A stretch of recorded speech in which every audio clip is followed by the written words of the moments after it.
Welcome to the Great Detectives of Old Time Radio. From Boise, Idaho, this is your host, Adam Graham. If you have a comment, email it to me, box13@greatdetectives.net. Follow us on Twitter at Radio Detectives and become one of our friends on Facebook, facebook.com/Radio Detectives. Our listener support campaign continues. You can become one of our ongoing Patreon supporters for as little as $2 per month. But the focus of today's program is on one-time donations.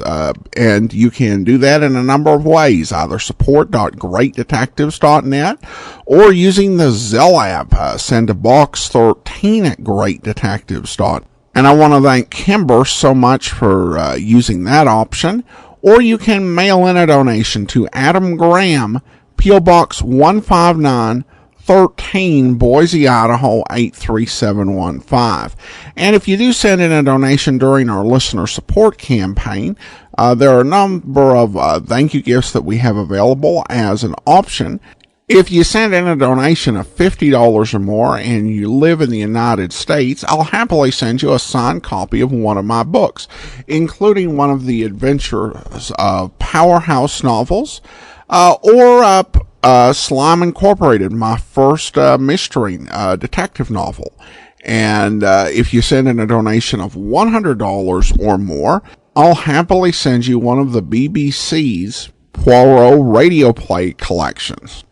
Collecting 7 or 8 Poirot adaptations starring John Moffat as Poirot. We have Poirot's Finest Cases and more of Poirot's Finest Cases, and we'll send you either one of those with a donation of $100 or more. A full list of available thank you gifts is at support.greatdetectives.net.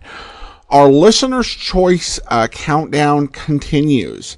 And now we are to number 6 in the standard division. There was a 2-way tie. So tied for 6, we have Dragnet. And this is an episode that I'll play for you today that originally aired May the 4th, 1950. And the title is The Big Badge.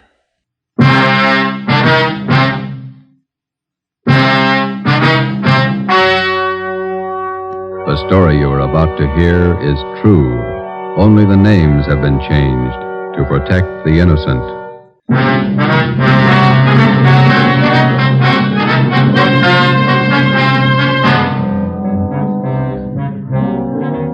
You're a detective sergeant. You're assigned to homicide detail. For 2 months, a depraved criminal has been at work in your city. Men and women have been robbed, brutally attacked. Your job: get him.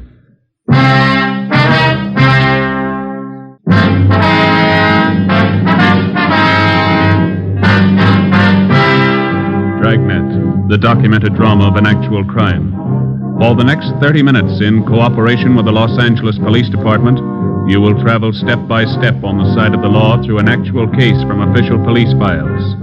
From beginning to end, from crime to punishment, Dragnet is the story of your police force in action. It was Wednesday, March 7th. It was cloudy in Los Angeles. We were working the night watch out of homicide. My partner's Ben Romero, the boss is Thad Brown, chief of detectives. My name's Friday.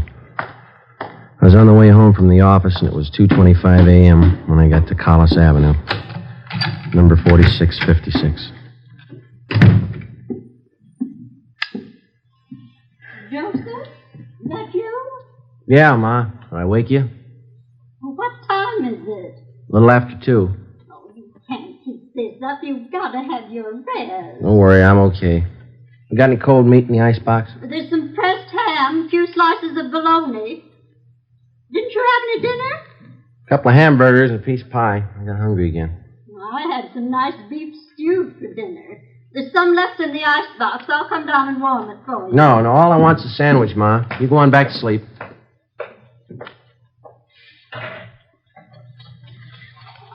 You can't live on pie and sandwiches and keep up your strength. Working all hours, first thing you know, you'll be getting sick. You need your food and you need your rest. Nobody cares when you're sick. You didn't have to get up, Ma. All I want's a sandwich. I can fix it. better have a bowl full of stew. Here, it'll take a minute to warm it up. Nice new potatoes in it. Some of those onions you like, too. White Bermudas. Okay, not too much now. I'll get the milk. It's 2:30 in the morning. What kept you so late again? Another stakeout. The same job. Is that the murder in Highland Park? No, Ma, the Badge Bandit. The one that poses as a policeman. Oh, that one. You certainly ought to do something about him. Yeah, well, we're trying to. We can't find him. Now, there was a piece in the paper about it tonight. They say it's just terrible the way he beats up people and robs them. Yeah. Badge Bandit. The way he treats women ought to be ashamed. They ought to put him away. Yeah. You got some more rye bread? Mm-hmm. Are you going to have tomorrow off, Joseph? Thanks. No. The captain says we work straight through till we get the guy. I thought you were going to have tomorrow off. Mm. Oh, you ought to tell the captain. You need your rest. You can't go on like this working all hours. You'll be coming down sick one of these days. 15 robberies, 15 assaults, all in 2 months. Somebody's got to stop him. Stew ready? Oh, yeah, I think so. Well, can't they warn the people? They wouldn't be getting robbed and beaten up if they weren't parked in those lonely places. Spooning, so silly. Yeah. I'm afraid we can't do anything about that, Ma. It's a public place. They got a right to park if they want. Yeah, I suppose. Let me have your plate. Okay, here. No, hold it. That's And fine. another spoonful. You can't work if you don't eat. It is good stew. Yeah, sure it is. Butcher down at ShopRite's nice. His stewing beef's just wonderful. Yeah. Ben work late with you? Yeah, his wife's sore, too. He hasn't been home much since we started on this. It's a tough one. My. Well, times certainly have changed since I was a girl. All this robbing, beating up. Crazy people. Yeah. Any mail today? No, there's a couple of bills. Well, you set the alarm. I got to check back in at 8 in the morning. 8 o'clock? Why so early? Badge Bandit got 2 more victims tonight. They were college kids. Doctor says he didn't think we should talk to him tonight, so we'll have to see him tomorrow morning at the hospital. Were they badly injured? Yeah, pretty bad. The boy took a terrible beating. The girl was attacked, same as the others. My. Well, it's very good, Ma. I better get to bed. Yes, well, your face looks so thin. You need all the rest you can get. I'll get it. Now, who can that be? It's almost 3 in the morning. Hello? This is Lorman down Homicide, Joe. Sorry to bother you. Yeah, Lorman. What is it? Captain wants you and Romero to meet him at Hollywood and Laurel right away. What's the matter now? Attack and hold up in Laurel Canyon 20 minutes ago. Yeah? Got the area blocked off. Figure they got the man trapped. The victims get a look at the guy? Same description, the Badge Bandit. I left the house, went over and picked up Ben. We drove out to the edge of the Santa Monica Mountains where Hollywood Boulevard ends and Laurel Canyon begins. We headed back into the canyon to the blockaded area. Captain Steed from Homicide was there waiting for us.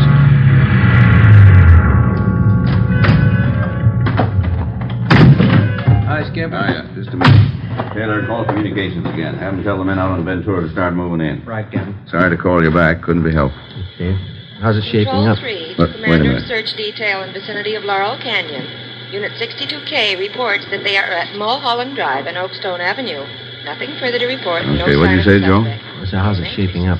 Well, here's a sketch of the area. Covers just about all the Laurel Canyon district. Yeah? Badge Bandit got his victims near the top of this hill here. Mm-hmm. Old man in the neighborhood heard a woman scream and phoned in. How sure are we the guy didn't get away? Well, the man who called in said the bandit had trouble starting his car. Finally left it and took off into the brush. He was headed west down this road here. Captain, I just had a call from communications. The crew from Leighton Prince are on their way. All right, any report from the detail up on Canyon Road? Nothing yet. I'll stand by the radio. Okay. How much area we got to cover? Now, from the mouth of the canyon here, all the way back to Ventura Boulevard. On the west here, from Lookout Mountain Avenue over to Crestview Drive on the east. How much have we got to go on? Crowley talked to the victims for a minute before they took them to Georgia Street. Yeah? The guy's description's the same. Heavy set, blonde hair, chubby face, horn-rimmed glasses. Mm-hmm. Well, if he's on foot, there's plenty of underbrush around here to hide him. Just a minute, I want to get this call in first. Taylor, have communications contact 72K. Tell them to hold their line stationary. Yeah. We'll have the others close in from the west and the north. Right.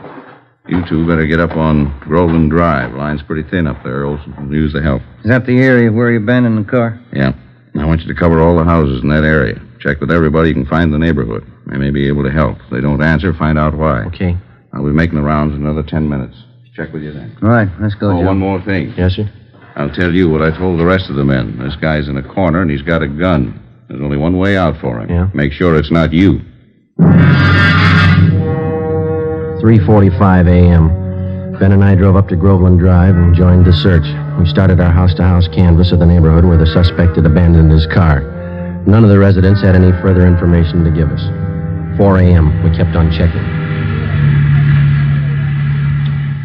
23 hours. It's a long shift. Yeah. I could use some sleep. Wife of mine is boiling mad. She's even mad at the kid. Yeah? What's the trouble? Oh, aunt of hers sent down some flower bulbs from Oregon yesterday, gladiola bulb. Yeah. Kid was playing with a little girl next door yesterday, and they found a box of flower bulbs. They put the mess of them in a pot of water and boiled them on the stove. What'd they do that for? Who knows? There's another house up ahead. We better check it. Yeah. We ought to get some street lights up here. Yeah. That's nice work, waking people up in the middle of the night. I don't like it any more than they do. Wish we could make them believe that.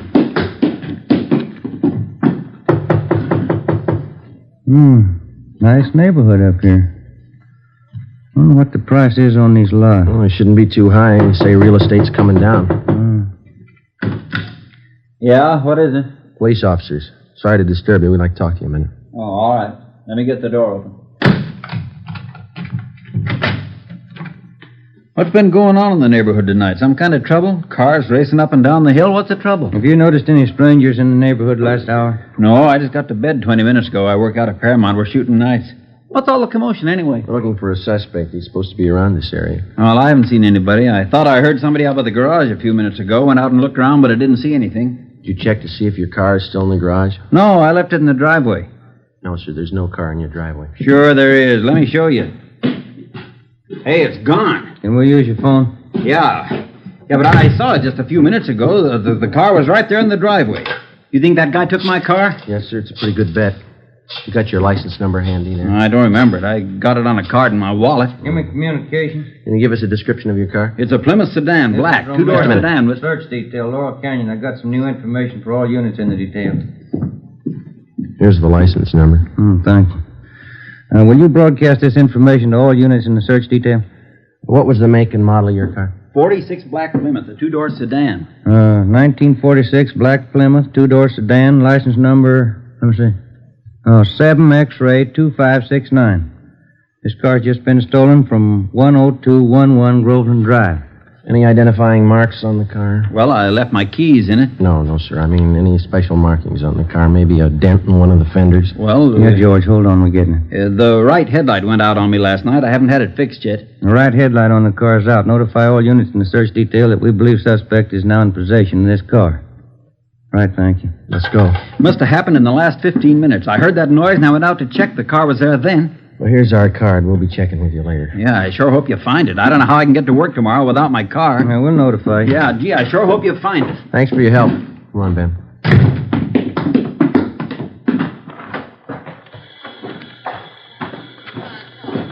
2569. Repeat, 7 X-ray 2569. Car has just been stolen from 10211 Groveland Drive. The right headlight is out. Oh, we got It it. is believed suspect is now in possession of this car, KMA 367. I don't think he could have gotten that car through the blockade yet. You better start searching the side roads, huh? Yeah. There's one. Leading off to the left, up ahead. Okay, let's try it. Wait a minute. There's a car coming down the hill toward us. Joe is making time. Joe, only one headlight on the He's car. coming right at us. Turn around, quick. There's no room. Get over to the inside. I can't. It's too late. Ben, turn. Hang on. We're going over.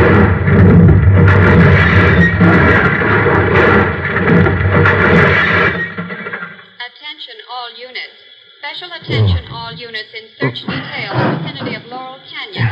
ADK reports theft Ben? of a 1946 You all right? Plymouth two-door sedan. Ben. License in the 5 column.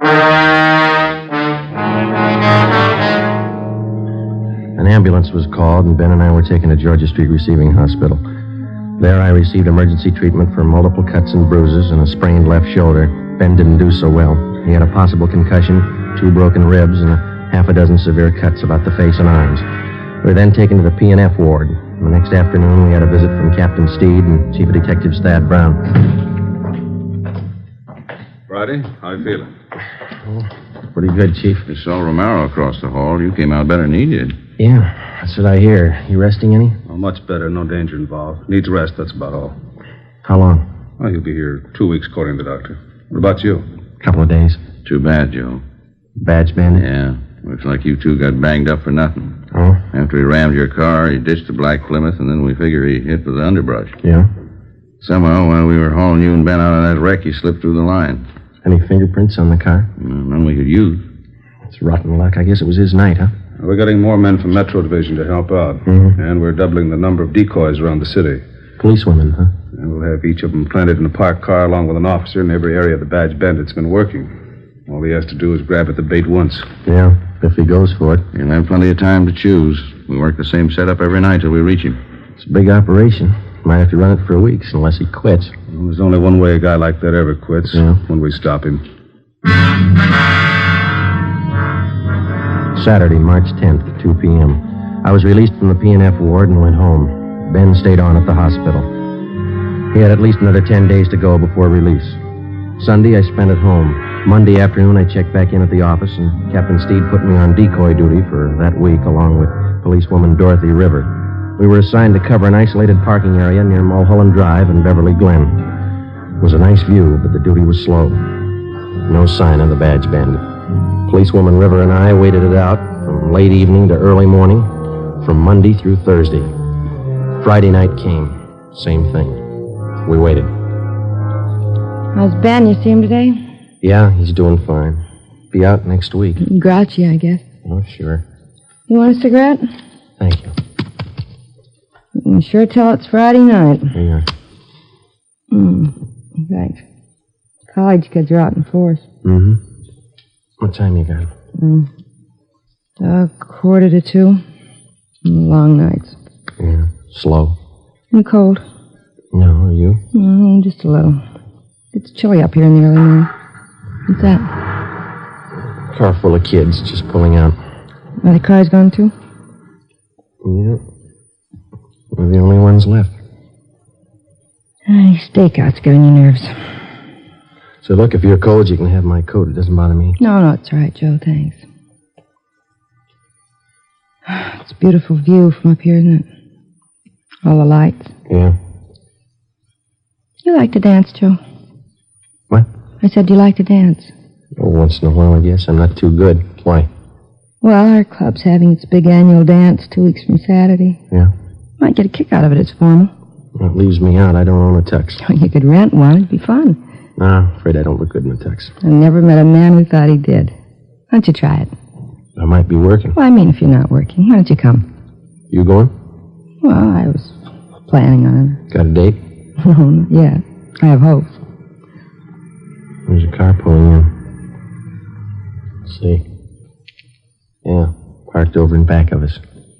I can only make out one person in the car. Yeah, looks like a man. I can't be sure.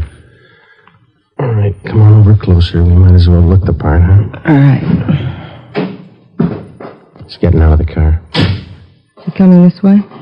Walking over to the side of the road. He's got a flashlight. Looking around. He's built like the Badge Bandit. Short, heavy set. Yeah, he's turning around. He's got his flashlight on us. He's coming up on your side of the car. All right, take it easy. You know what to do. Come on, out of that car. Police officer. All right, hold on. Got a gun, Joe. Yeah. Come on, I said out of the car, both of you. All right. All right, drop the gun. Drop it.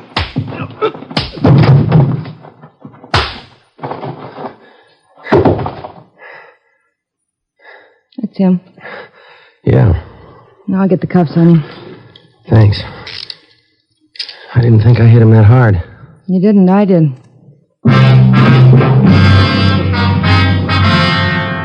Policewoman Dorothy River and I took the suspect to Hollywood Division, where he was booked on suspicion of robbery.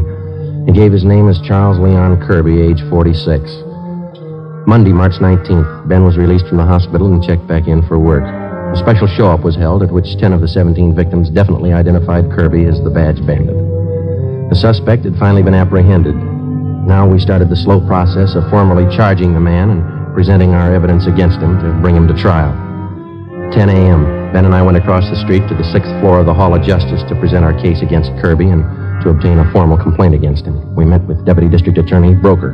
When'd you get out of the hospital, Ben? This morning, sure got sick of that place. Heard about your accident. That guy sure gave you enough trouble, didn't he? Yeah, he's still giving us trouble. How's that? He got in a tangle with another prisoner out in the Hollywood Division. Yeah? The other prisoner gave Kirby a pretty bad going over. Cut him up and broke his left forearm. They're moving him in an ambulance from Hollywood to the prison ward at the General Hospital. When did this happen? This morning. I think they're moving him downtown now. Tough one. Now, how about your reports on Kirby? Are they all in order? Well, here's a summary report. Alleges 10 positive identifications containing 10 counts for robbery and 10 counts of forcible rape. All right. And here are 7 other crime reports. Only partial identification on these. Okay. What have you got for corroborating evidence against him? Oh, we went through Kirby's apartment. Found at least a dozen pieces of property that he took from his victims. Mostly watches and jewelry. The victims identified every piece we found. Okay, let me get the details down here. No. Excuse me a minute. Sure. Broker speaking. Yes, a minute. You, Friday. Thank you. Friday. When? Yeah, right away. Well, that does it. What's the matter? Kirby. He just broke out of that ambulance.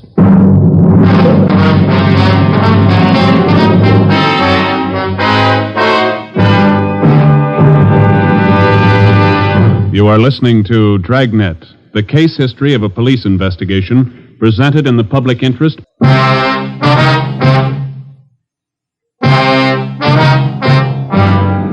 As soon as word of Kirby's escape came through, the information was broadcast to all points. All available cruiser cars and men were rushed to the escape area, and a door-to-door canvass got underway. All of the men were given mug shots of Kirby together with his description. 11 a.m., Ben and I got back to the office. We found a message from Captain Steed to meet him in the chief of detective's office. No man in that area until further notice. Check the bus depots and the Union Station. Right. What's the story, Chief? That's what I'm trying to find out. Where'd he make the break? Near 4th and Main. Couldn't have picked a better spot. The ambulance had just crossed 3rd and Main when Kirby slugged the guard. The driver was too busy dodging traffic to notice what was going on in back. That's a lousy break. Kirby jumped out of the back end of the ambulance and disappeared in the crowd. No sign of him since. Well, that's fine. Takes us almost 3 months to reach the guy, and he breaks away on a cheap fluke like that. Well, he doesn't have many friends in town. He's only got one we know of. Yeah. A brother. Kirby stays with him pretty often from what we could gather. The brother lives in a rooming house down on Alameda. Anybody checked that yet? We've got it staked out. And the brother works at a box factory in the south end of town. That's covered, too. He's not going far with a broken arm.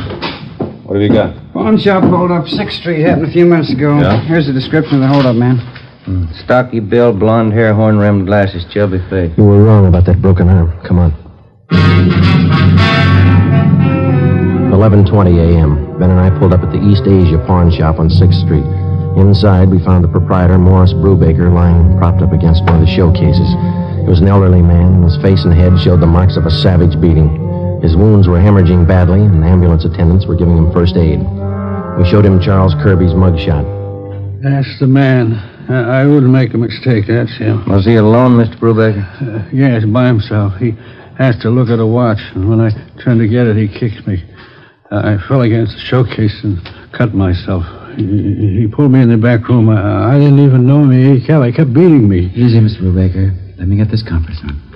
How much did he get away with, do you know? I'm not sure. A blue suit, blue overcoat, wraparound, and navy blue both. He kept hitting me. All right, sir, just take it easy. They'll have you out of here in a minute. He kept hitting me like a crazy man. This is antiseptic. Might sting a little. Okay.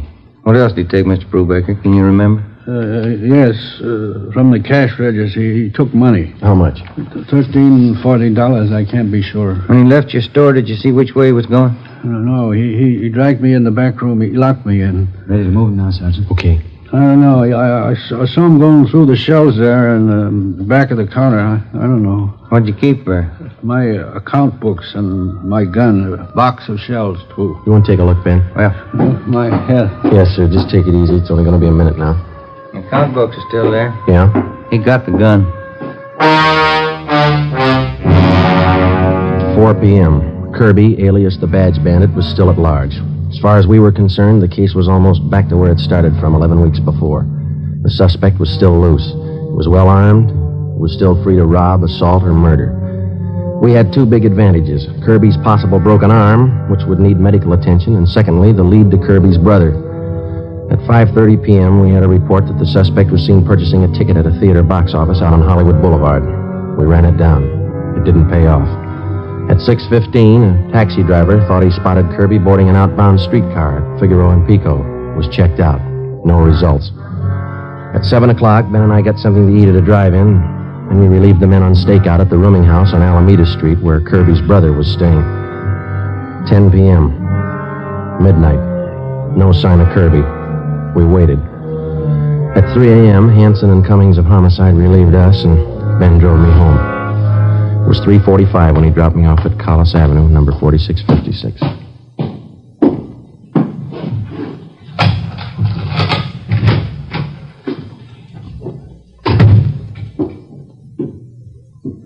Joseph, that you?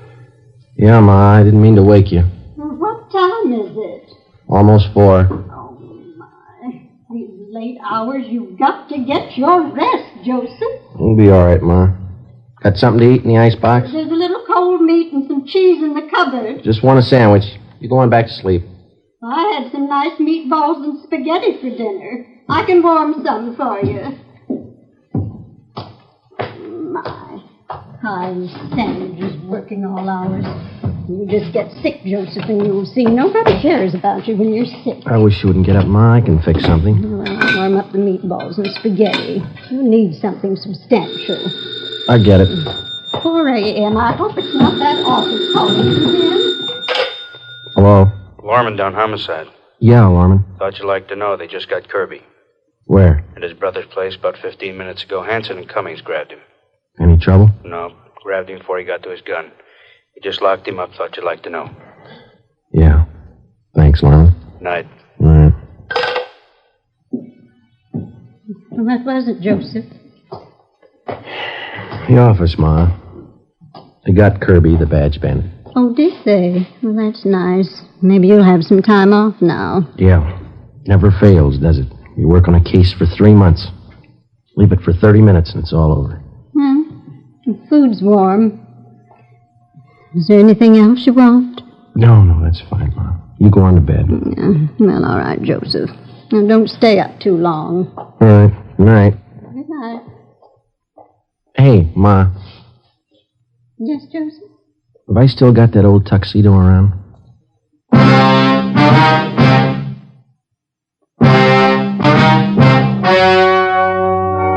The story you have just heard was true. Only the names were changed to protect the innocent. On June 27th, trial was held in Superior Court, Department 87, City and County of Los Angeles, State of California. In a moment, the results of that trial.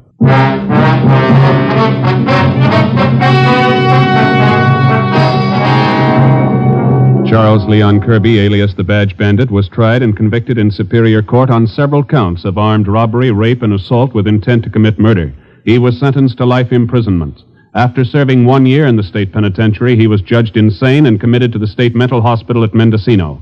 After 2 months there, he escaped. Charles Kirby, alias the Badge Bandit, is still at large. You have just heard Dragnet, a series of authentic cases from official files. Technical advice for Dragnet comes from the Office of Chief of Police W.A. Wharton. This is NBC, the national broadcasting company.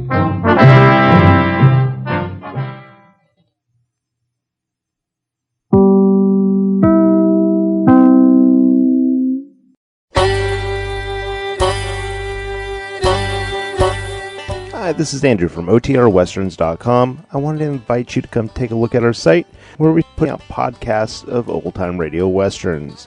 Check us out at OTRWesterns.com. You're listening to The Great Detectives of Old Time Radio with Adam Graham. Now let's get back into the show.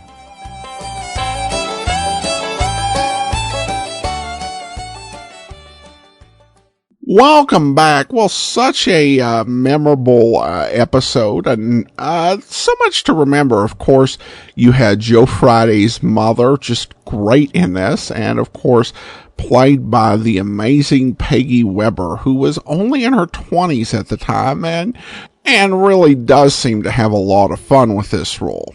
The criminal was definitely a really serious threat. You didn't have to do much work to make the audience understand why this particular criminal was such a problem or threat. It's kind of obvious, and it worked. And you also do have them getting involved in a collision. And of course, Friday showing one of those few signs of romantic interest that we get in this series. So there was a lot to enjoy. I hope you liked it as much as I did. Now we turn to listener comments and feedback. Mark emails in, "Hey Adam, I'm glad you are there. Question for you. How come you have not done Broadway Is My Beat?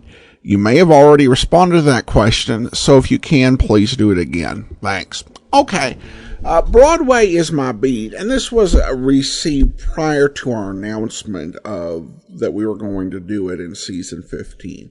I like Broadway Is My Beat, but it is a massive program in terms of actual episodes out there. I think, as I pointed out last Wednesday, there are more episodes of Broadway Is My Beat than any other program other than yours truly, Johnny Dollar, Dragnet, Let George Do It, and Boston Black. So, because of the way we do the series, it's a simple as situation where we're taking such a big block of programming, just in terms of years, that it does take a while to get to some of these series, and it's just kind of the last of these, really huge programs in terms of surviving episodes to get to. So we are going to get to it, but just a lot of episodes out there. A review from the Apple Podcast Store in Canada. Callum writes, please put out more Dragnet episodes, and please put out some Halloween episodes on October 31st.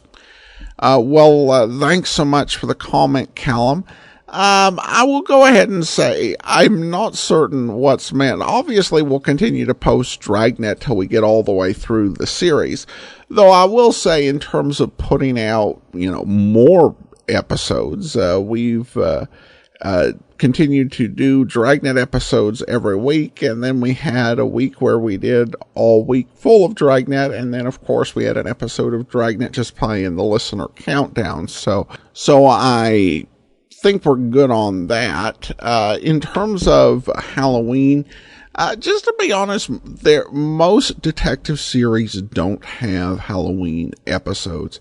I think that the only ones that I can think of are Let George Do It, and I think there was one of Sam Spade, and there may have been one of Philip Marlowe, and there probably was one of Casey Crime Photographer. And I don't think any of the series we're doing now actually have Halloween-themed episodes. So it wasn't a big deal in the detective genre during the Golden Age, and that's a big part of why we don't actually do anything for that. So sorry about that, Callum, but thanks so much for your review and for writing in.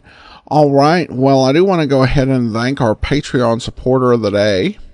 I want to thank William. William has been one of our Patreon supporters since September of last year, currently supporting us at the Detective Sergeant level of $7.14 or more per month.